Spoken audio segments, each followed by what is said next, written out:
Hi guys confusion shapes ആട്ടോ. അപ്പം നമ്മളെ താറാവ് കുട്ടികളാട്ടോ, വിഗോവ താറാവ്, ഹൈബ്രിഡ് താറാവ് എന്നൊക്കെ പറഞ്ഞ ബ്രോയിലർ താറാവിൻ്റെ പിള്ളേരുണ്ടാവും. അപ്പം നമ്മൾ മഴ കുളിപ്പിക്കാൻ വേണ്ടിയിട്ട് ഇറക്കി വിട്ടിരിക്കുന്നതാണ്. ശരിക്കും പറഞ്ഞാൽ ഇതൊരു പടുതാക്കുളമായിരുന്നു, പടുതാക്കുളമാണ് ഉണ്ടാക്കിയതിൻ്റെ വീഡിയോ ഒന്നും ഞാൻ ഇട്ടിട്ടില്ല കേട്ടോ. നമ്മ ഇപ്പോൾ സെറ്റ് ചെയ്തിട്ട് ഇത് മീനിടാനുള്ള പ്ലാനായിരുന്നു. അപ്പോൾ ഫസ്റ്റ് വെള്ളം ഒഴിച്ചപ്പോൾ എന്തായാലും ഒരാഴ്ചൻ്റെയൊക്കെ മീൻ ഇറക്കണുള്ളൂ.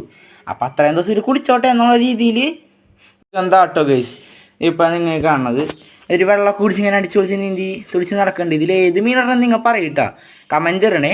അപ്പം ഇതിൽ ഫസ്റ്റ് വെള്ളം വെച്ചപ്പോൾ ഇറക്കി വിട്ട് കിണറ്റിന്ന് വെച്ച് തെളിനീരാണ് വെള്ളത്തിൻ്റെ അവസ്ഥ വലുതാകുന്നത്. ഇത് നമ്മ മറ്റേ വെട്ടുകല്ലും കാര്യങ്ങളൊക്കെ വെച്ചിട്ട് ചെയ്തിരിക്കുന്നത് കേട്ടോ. എന്നിട്ട് അതിൻ്റെ ഉള്ളിൽ ഷീറ്റ് ഇട്ട് ചാക്കൊക്കെ ഇട്ട് അടിയിൽ ഇതൊക്കെ സെറ്റാക്കി വെച്ചിരിക്കുന്നതാണ്. അപ്പോഴത്തേക്ക് കണ്ടോ നമ്മുടെ ഫ്രിഡ്ജ് ബോക്സും കാരിയുടെ കുഞ്ഞുങ്ങളൊക്കെയാണ്. അപ്പം നമ്മൾ അനാബസിൻ്റെ ടാങ്കൊക്കെ എടുത്തിട്ടുണ്ട്. എന്തായാലും അടിപൊളിയുണ്ട്.